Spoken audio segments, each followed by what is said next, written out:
Tragic loss, folks.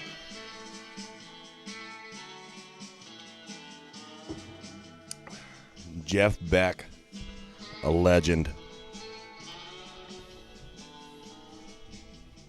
78 years old. I guess that's a decent age to die. I mean, how old do you want to live?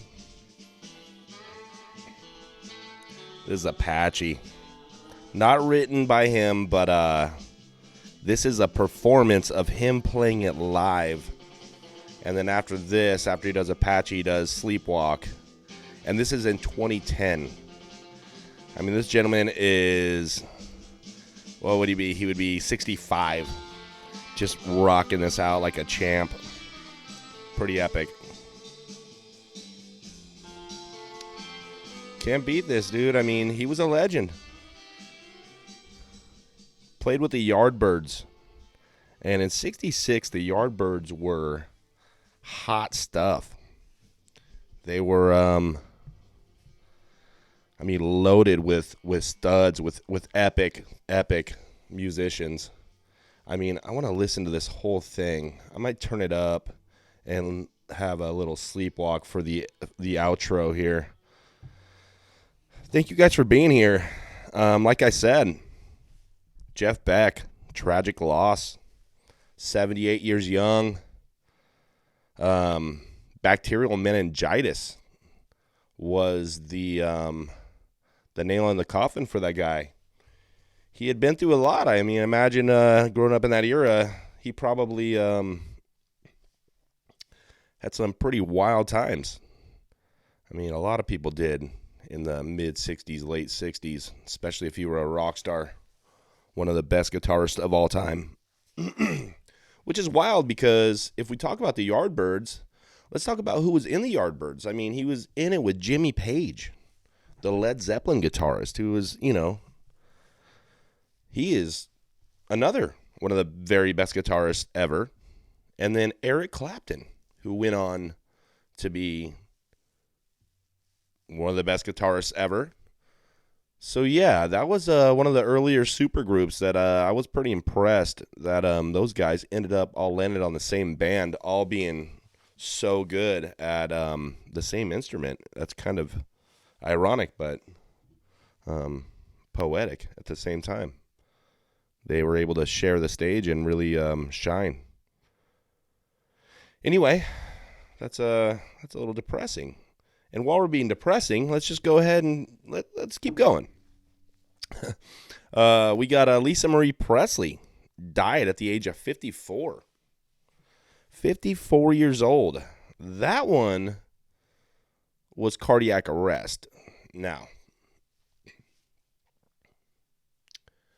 not going to get into any conspiracies here. I don't even know what exactly her vaccine status was, but I did notice on Twitter at one point she had gone ahead and tweeted that, that she got the vaccine and she did it for not just herself, but the people around her and for the betterment of humanity and all that stuff. And it's a very noble thought and a very noble cause to do something like that. But I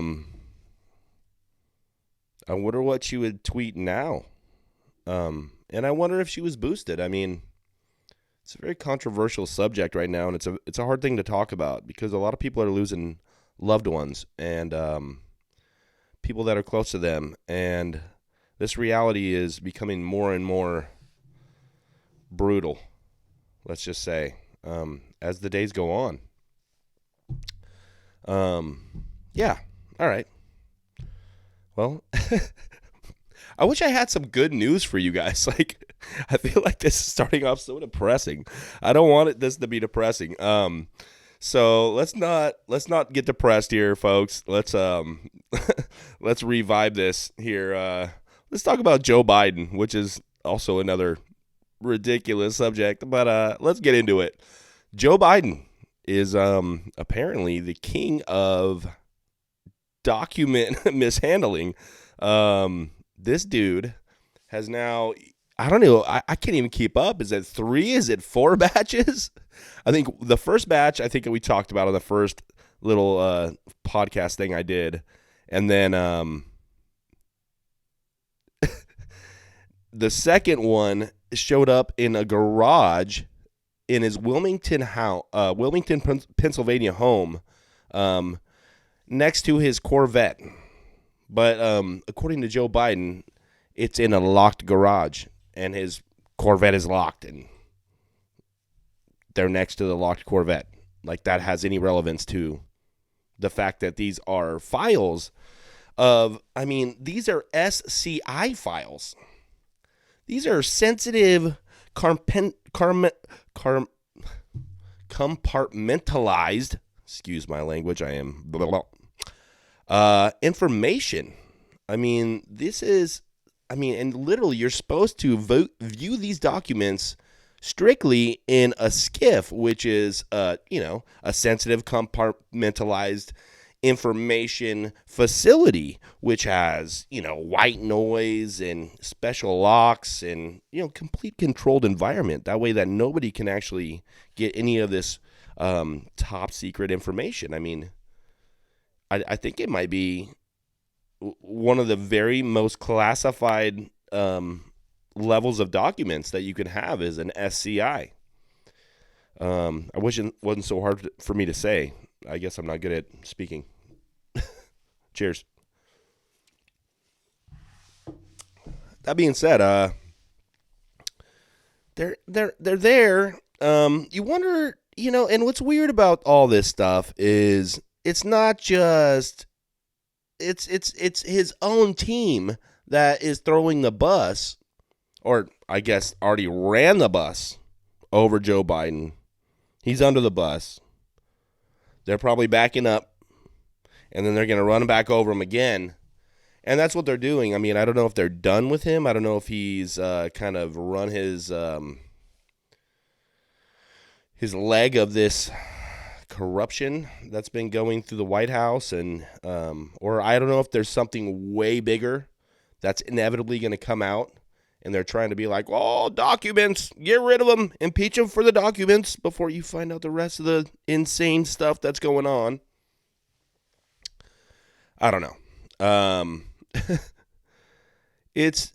Nothing is surprising now, but it is weird to see, the whole left and the mainstream media and the White House staff and everybody just throwing him right under the bus.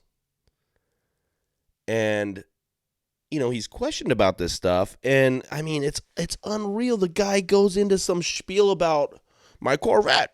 Yeah, it's right next to my Corvette. There's clips of him with his stupid Corvette. It's not, the Corvette's not stupid. Joe Biden's stupid. Corvette's awesome. I think it's like a 66, a 67. It's probably a dream Corvette for any real true Corvette enthusiast. But, Joe Biden's an idiot. So, and Joe Biden is the guy who decided that he's gonna literally, the whole federal car fleet has now been changed to electric. And of course he doesn't go with Elon Musk because there wasn't enough corruption. The lobbyists weren't far enough in his pocket to make that happen.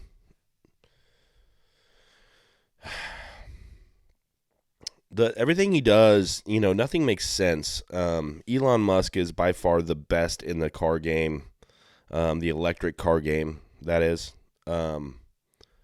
And all these other companies are just trying to catch up with him. I think we all know that the standard of the industry is what Elon Musk has already achieved, and everybody's just playing catch up at this point. I appreciate, not always going to the, you don't need to go to the big best always, it's nice to give the little guy a chance. And that's the only little facet of it I appreciate, to be honest. But, this guy owns a Corvette, and he doesn't want, him and Newsom and everybody else that's woke New World Order agenda, which Davos and the World Economic Forum is meeting right now in Switzerland. And they need 5,000 people, 5,000 soldiers to guard Klaus Schwab and his little sick globalist minions that are planning on how they're going to make us eat bugs and drive electric cars and get rid of our gas stoves, and essentially you'll own nothing and you'll be happy. Which means they'll own everything and they will be happy. But I digress. It just goes on and on. I mean, maybe they're even setting who. I mean, with how blatant all this whole document exposure is, and the amount of documents and where they're being found and everything, you wonder: are they setting this dude up? Are they actually like trying to get rid of this guy? I mean, they couldn't try to destroy America anymore. Could they try to get rid of him anymore? I don't know. I mean, seems like something that it's a little fishy. It's a little weird that everybody just immediately just turns on Joe Biden. I mean, we know that the corruption. I mean, we have his son's laptop. We have the quid pro quo in Russia with Burisma, where he holds $1 billion of aid so that the prosecutor won't go after his son and the company that his son is on the board of. I mean, Ashley Biden's diary, where she says that she had to wait till late at night to take showers because she didn't want her dad to come in and pretty much ruin her shower. I don't know what else to call it. This dude he's been known to be a weirdo, to be a creep. I don't understand. I mean, I do. There's a long game.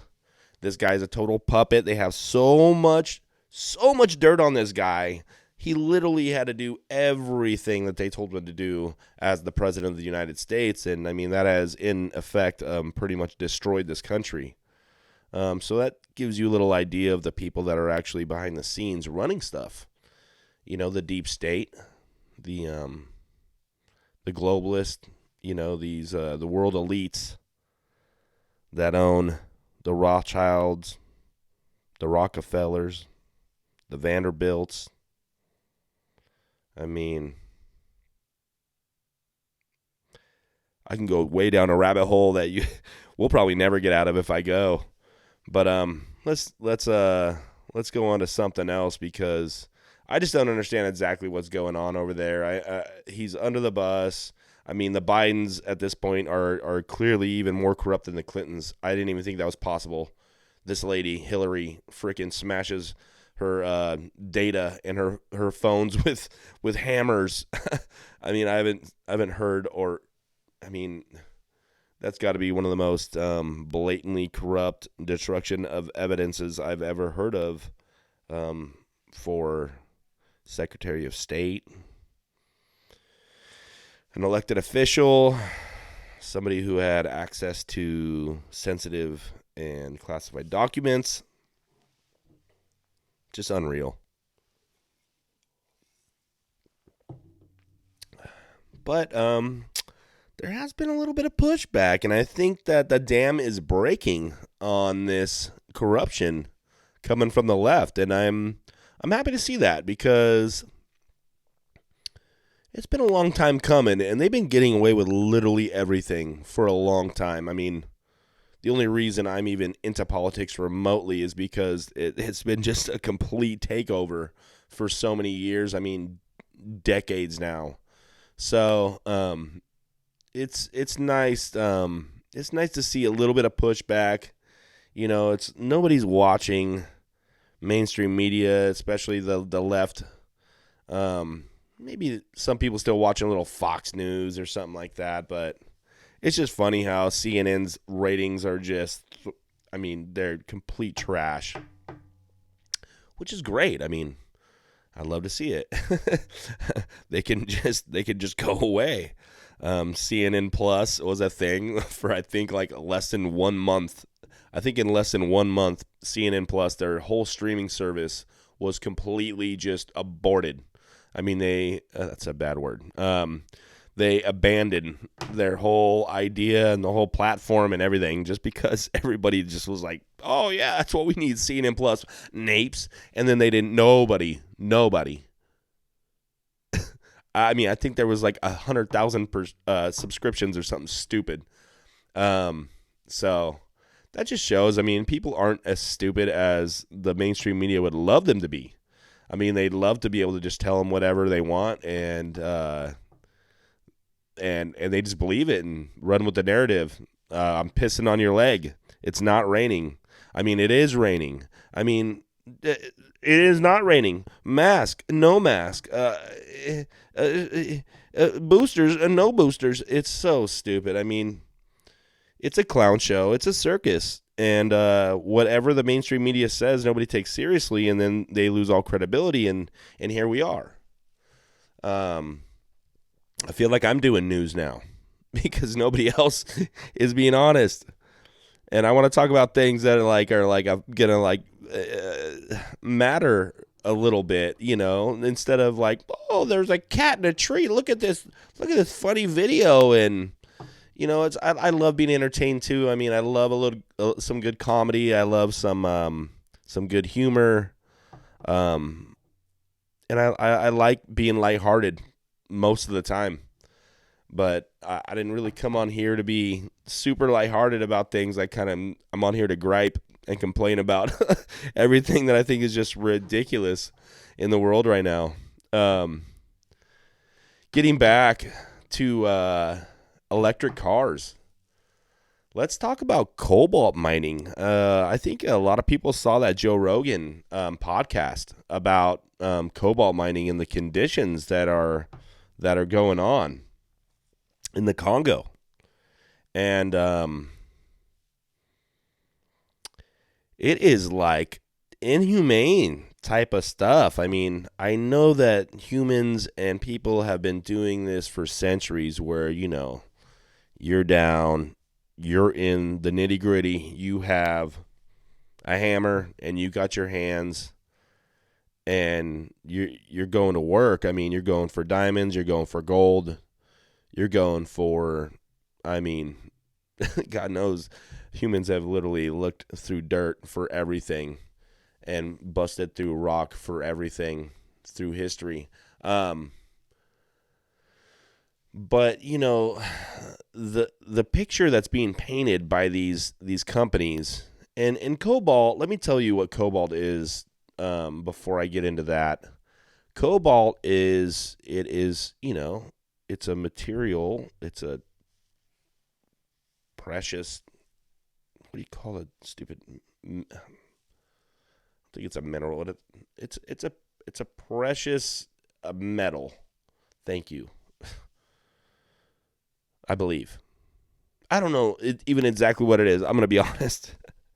But this stuff it's essential to make lithium batteries with. So the phone in your hand and possibly whatever you're watching me on, a tablet, what I'm recording this thing on, I mean, there's probably like 3 or 4 lithium batteries just in my like immediate area. I got a really killer flashlight over there. I mean, anything that has these lithium batteries, which is it's the best that we have. That's the best technology that we have. That's, you know, that's what they say is available. But this stuff, you know, and they need it for obviously electric cars. I mean, any rechargeable, any large cell battery needs this cobalt in order to stabilize and allow for, you know, a bigger, better charge. Like, allows these batteries not to blow up when you're trying to really stack them with some charge. And so, yeah, they need this stuff and all this stuff. I mean, there's literally like 80, almost 90% of this cobalt is all in a small area in the Congo. And these people are, you know, they're poor. Obviously, they're working for $1 a day, and that's all right. you need to go watch that Joe Rogan podcast. Just, not right before or after this because I'll look even more like trash. But that's all right. I'm used to it. And I appreciate that. The guy's awesome. He is literally, I watch the dude, I wouldn't say religiously, but there's always one podcast a month or something that he puts out that I have to watch because it's so interesting, and somebody reaches out to me saying, here, you need to watch this podcast, And I mean, I don't even want to start naming podcasts because I wouldn't even know where to start. I mean, if I were to start, going down the rabbit hole of that.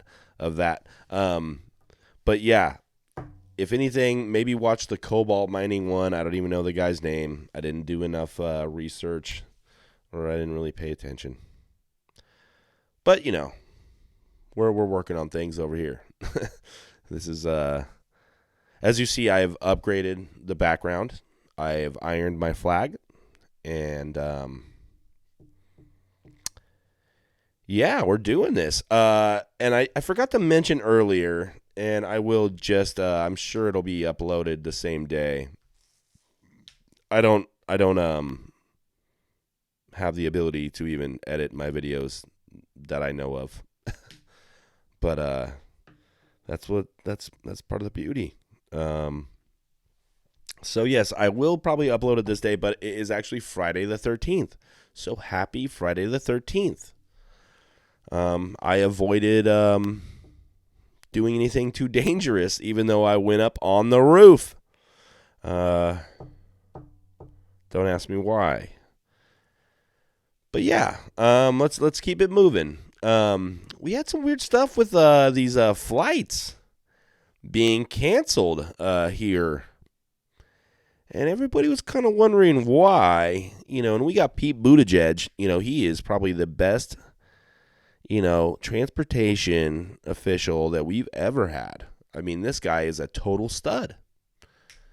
I can't say enough about this dude. I mean, this dude was on paternity leave, and I mean, he's gay, which is all right. You can be gay, whatever.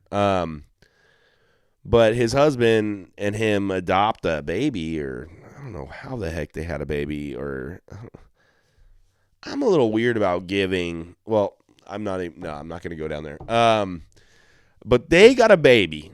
So, I don't know. They must have been trading off breastfeeding the baby during his paternity leave. I understand babies need a lot of attention when they're newborn. And, that is a real thing for real people.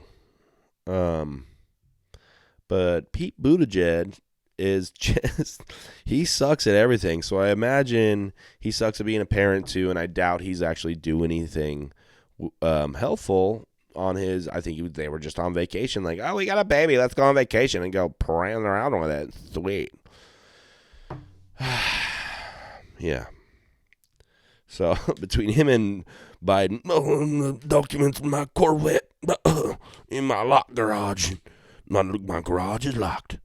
But by the way, it's funny because if you go look at Hunter Biden's ID, like the one that's like right now, was issued in 2018 and is still valid, I believe.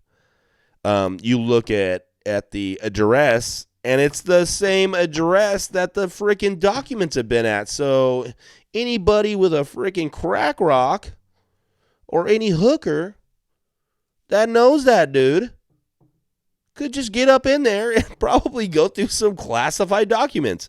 How did they get there? I don't even know why I'm back on this crap again, but it's like, dude, it's so ridiculous. We're going to drop it. And I know how they got there. I believe they got there not because he's like smart or sneaky or anything. Obviously, he's got to be in a freaking box sitting out in the open in his garage. But it's locked, so don't worry. And I believe I think he was writing a book, and I think he was using some of the classified documents as a reference for writing the book. So it is what it is. I mean, the guy's an idiot, Either way. And so that is, between that and him mentioning we're going to ban gas stoves. Bro, first it's like gas lawnmowers, gas weed whackers in California.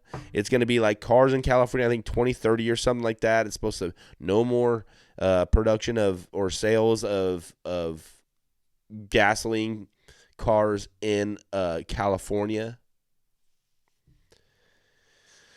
And then they don't even have the grid to support. I mean, I think we all know this already. There's no grid to support everybody having an electric car. They're already shutting down and making energy scarce, and the energy cost has gone skyrocketed.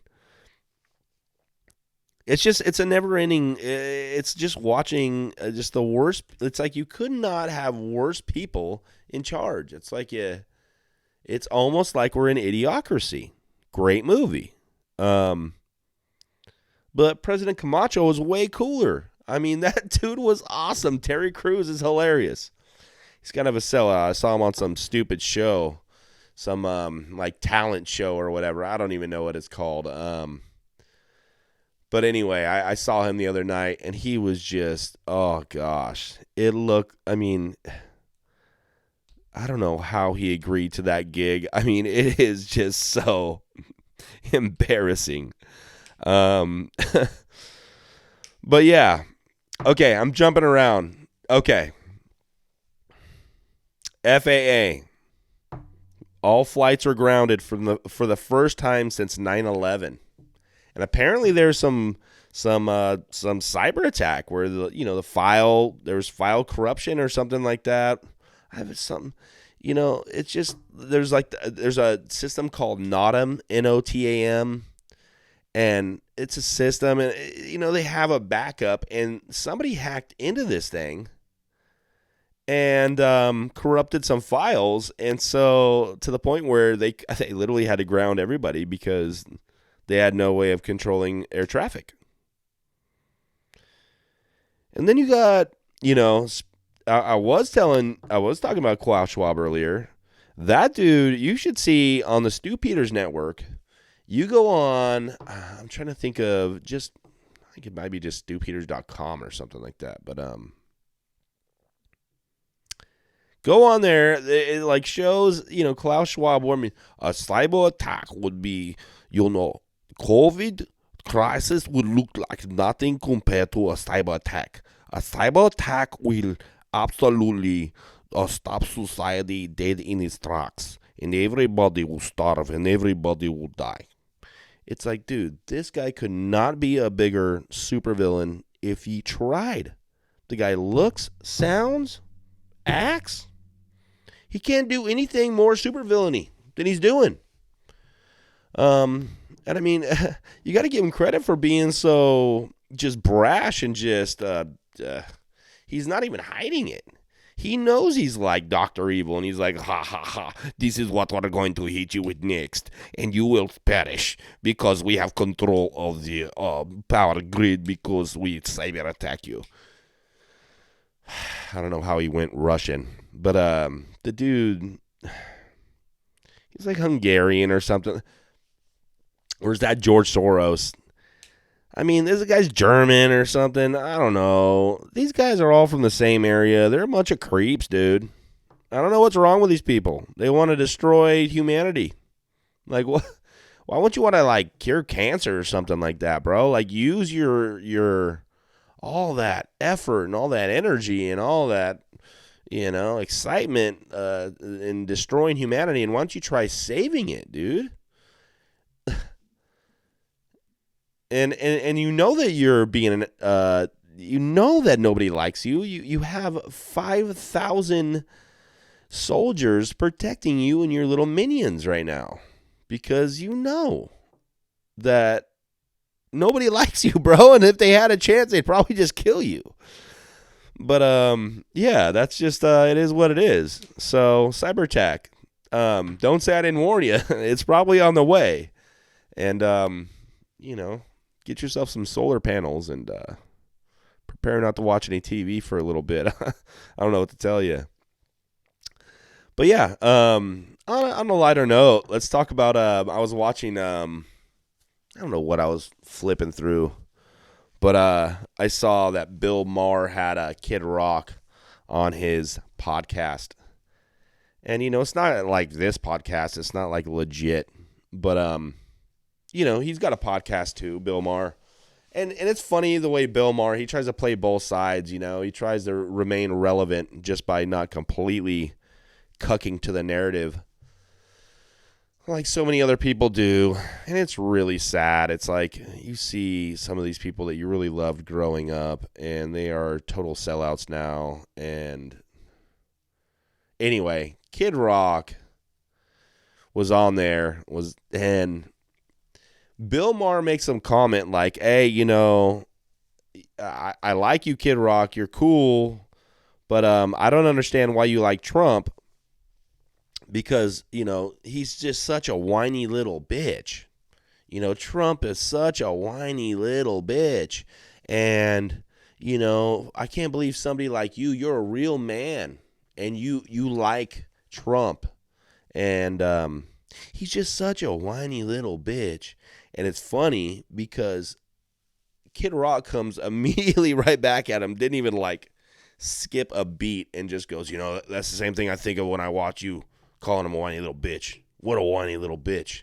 So he pretty much, and then Bill Maher just burst into laughter because he hit him so hard and so fast with calling Bill Maher a little bitch right after he just called, Trump a little bitch, and kind of questioning who Kid Rock was for even liking Trump,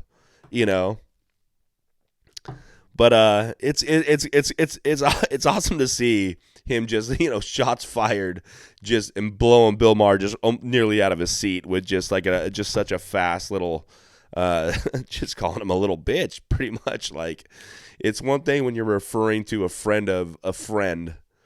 But it's another thing when you just directly call someone. When I'm watching you complain about someone being a little bitch, all I can think about is how much of a little bitch you are. That's funny. And it cracked me up. So yeah, I think and like I said, I think people like Kid Rock they have been so steadfast, and they have never turned on Trump. And it's hard not to, Trump, and we can talk a lot about Trump. And I don't know, I think I might save it for a next show because, I have a lot of gripes about Trump. I mean, he's let us down quite a bit. But also I'm very disappointed in his base for kind of deserting him so quick and so easily. He's been there for these people. He's taken just the onslaught of just constant attacks. From every direction. It's just one after another. You just never know what's coming next. And Trump is just literally just sitting there, just taking all the blows, pushing forward, trying to do the best thing for this country. And he still is. Well, we'll talk about Trump right now because with Kevin McCarthy now as the Speaker of the House. And, Trump being instrumental in getting the Freedom Caucus to actually go along and vote for McCarthy. I was happy to see that, that I think that all the concessions, all the special concessions that were being requested by Matt Gaetz and the Freedom Caucus were being finally agreed to by McCarthy, and I believe ultimately Trump, because Trump was making the calls here. He was calling some shots in the background, and he was the one who ultimately got Gaetz to flip, and he was ultimately the one who got McCarthy the votes because he's in close touch with McCarthy, and you can tell. Just by that alone is proof that they are in cahoots. And like I said, even though I have my reservations about Trump and I don't agree with everything that's gone on with him and what went on during his presidency, I I think that ultimately maybe he does have a big plan, and maybe there is, a grander thing that needs to be focused on other than fighting for the speakership. As long as McCarthy, I mean, this is like, you got to pick your battle sort of thing. As long as you get what you want and you gain the leverage that you need to get, the special counsels appointed, which there is going to be officially a special counsel just to investigate Biden, family corruption, the documents, everything. And that was announced like today. So Biden is hot water. I mean, that dude has got away with everything. I hope they can actually stick him to the wall with something finally. And I mean, I don't know where that's going to leave us. If they impeach him, then we got cackling Kamala Harris, which is, oh gosh, what a dreadful individual. Jeez. Ugh. My skin crawls, dude, just thinking about that lady. She is a terrible person. And if you're ever questioning anything about geography, you can watch her interview from today, Friday the 13th or the 12th of January, 2023, and she will explain how what's in the Western Hemisphere. So yeah, lots of good stuff there. You might want to get a notepad and make sure that you're getting all the facts when you watch that. But Kevin McCarthy is, he's actually going to consider expunging Trump's impeachment or impeachments. I don't even know how many times they went after him. I think they impeached him maybe twice or something. I don't know. But it was all just a big old joke. And I think even those have been proven to be fake, lies, don't quote me on that, but I know there's a quid pro quo that was supposedly done with Zelensky, and that's how they got him actually impeached. I know for a fact the one time. So Zelensky's never involved in any corruption or anything like that. So I mean, otherwise I might think it would be fishy. If Trump got impeached one time and the only way it was impeached was at the word of Zelensky. Because Zelensky, $100 billion. Zelensky, that guy's balling. Why would he need to lie? Must be a hell of a businessman. I don't know how you get $100 billion off the government, and then they don't even ask you where it went. Did it go to FXT? Did it go to Bankman-Freud? Did it go back to the Democrat Party? Where'd all that money go? Where'd your $100 billion of tax money go that they sent to Zelensky? The most reputable, most believable witness in the history of impeachments. But yeah, so we're going to get possibly some... maybe some movement on that, not that it even matters, just kind of hearsay or, it's water under the bridge at this point. Who cares if he was ever impeached? But, yeah, they're going to release all the January 6th footage. This is another thing that's coming from McCarthy. Another thing coming from McCarthy is the vax mandate for the Army, for the military, has dropped. That's huge. This is big stuff. I mean, so obviously, McCarthy is as much of an establishment twerp as he is. He is beholden to now the Freedom Caucus, and it takes one person. The only thing that they amended, the only thing they changed in all the paperwork before they made him the speaker was that only one person could challenge his speakership if he was out of line or something. And that was something that was changed by Nancy Pelosi. And anything that Nancy Pelosi changed is definitely, or, reverse anything she did, essentially. I mean, that lady is so corrupt. Her, talk about business people. Man, she is the stock trader. If you just watch what Nancy Pelosi did, and you had let's say you got $10.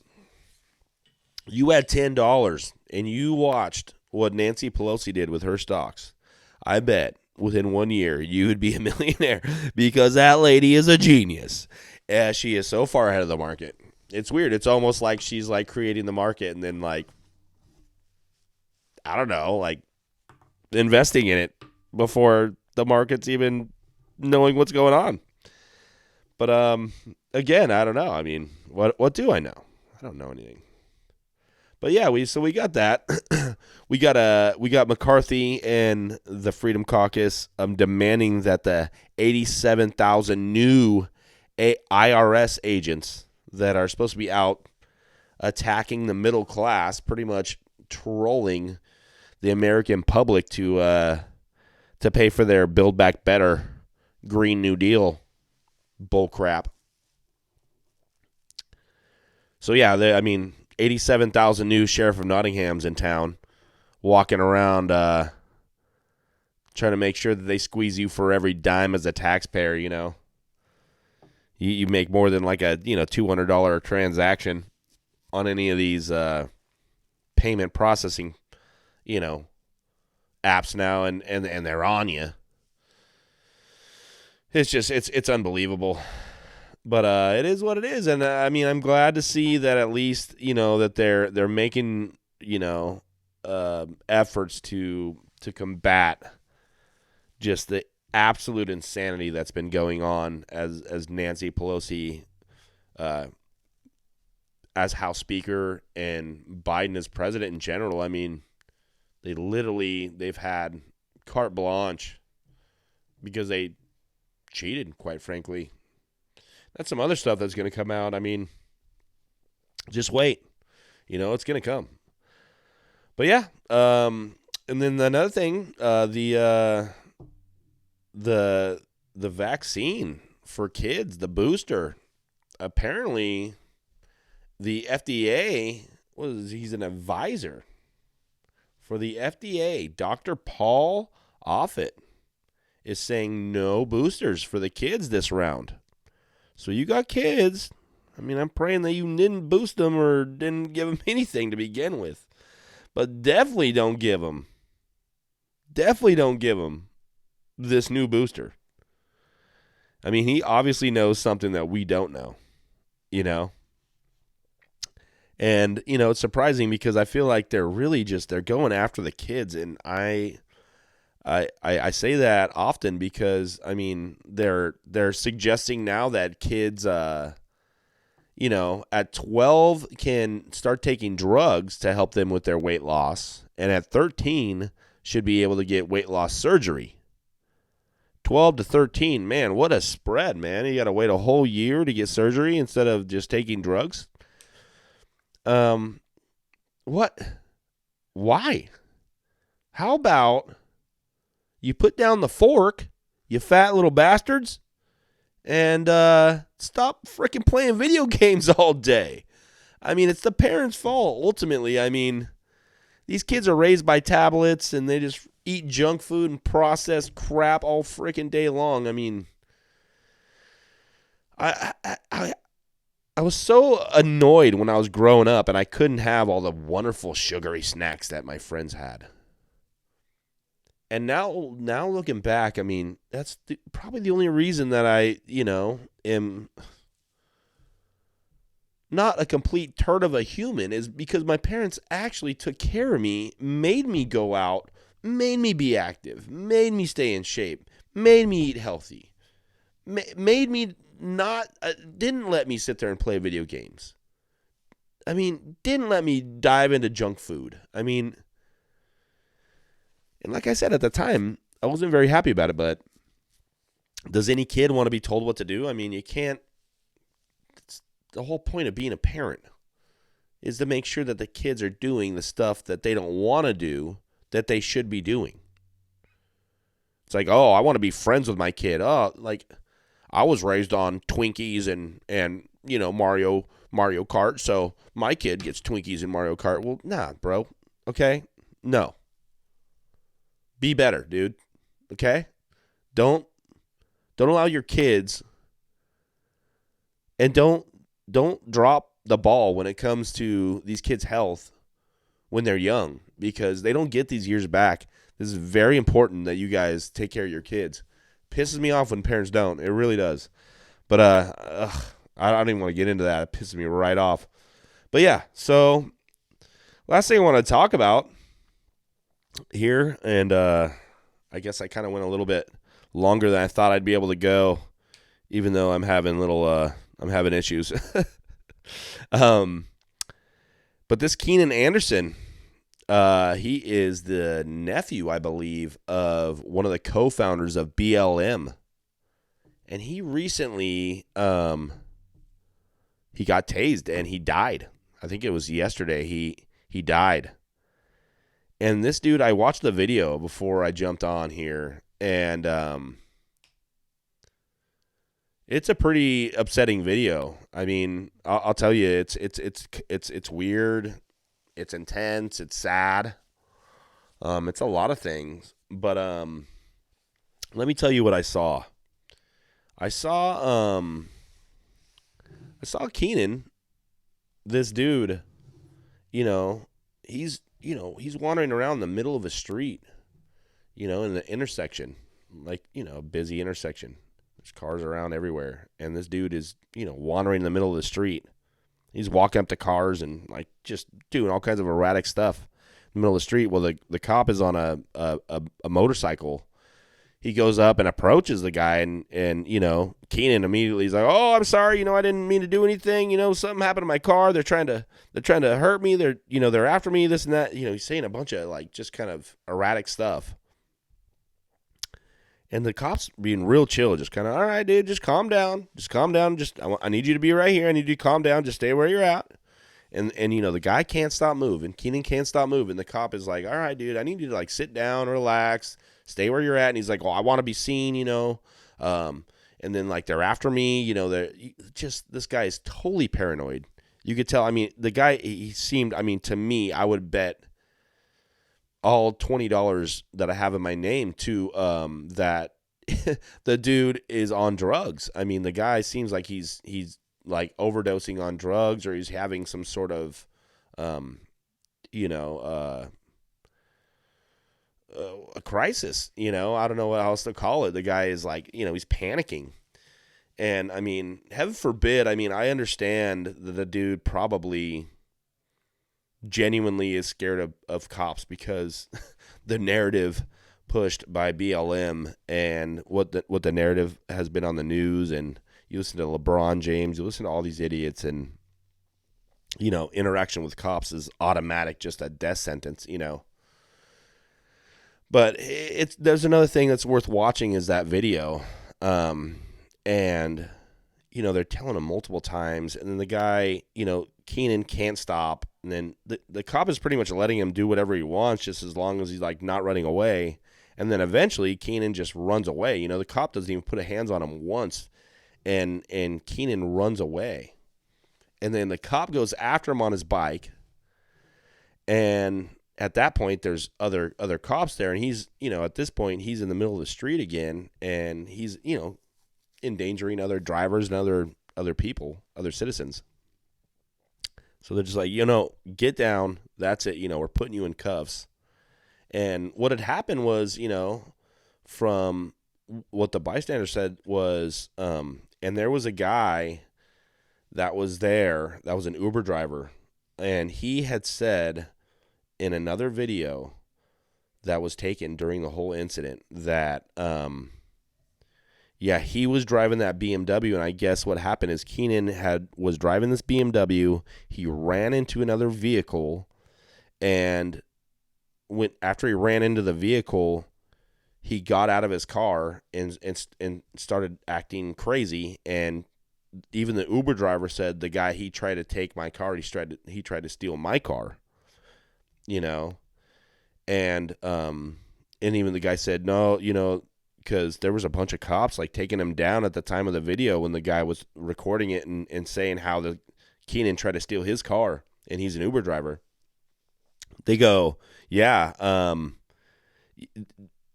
it's not the cops, it's him, he keeps running away from the cops. Like, they can't get him to just stop running.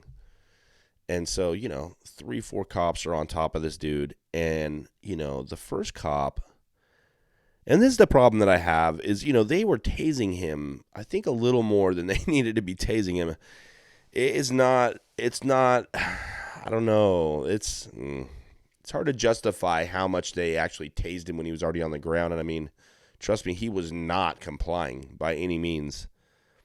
And he seemed like okay after they were tasing him. It seemed like tasing him wasn't really doing a ton to him, but it also was, having an effect on him. And then the last time they tased him, he was just kind of like, You could tell that the last one zapped him pretty good.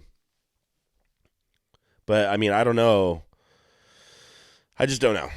So, yeah, this is going to be a big one. And, BLM has completely discredited itself, across the board.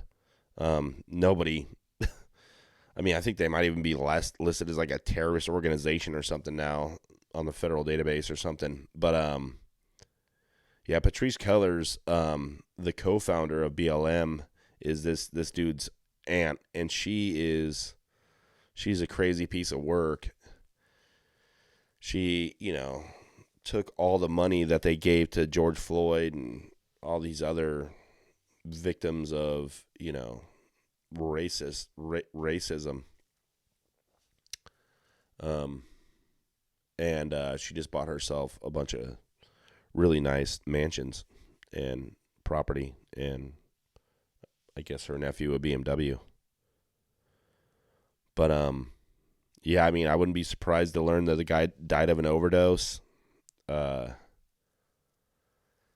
He seemed like he was completely out of his mind on drugs, but it's just a sad thing, that every instance that's going on right now with stuff like that has to be scrutinized to this degree, because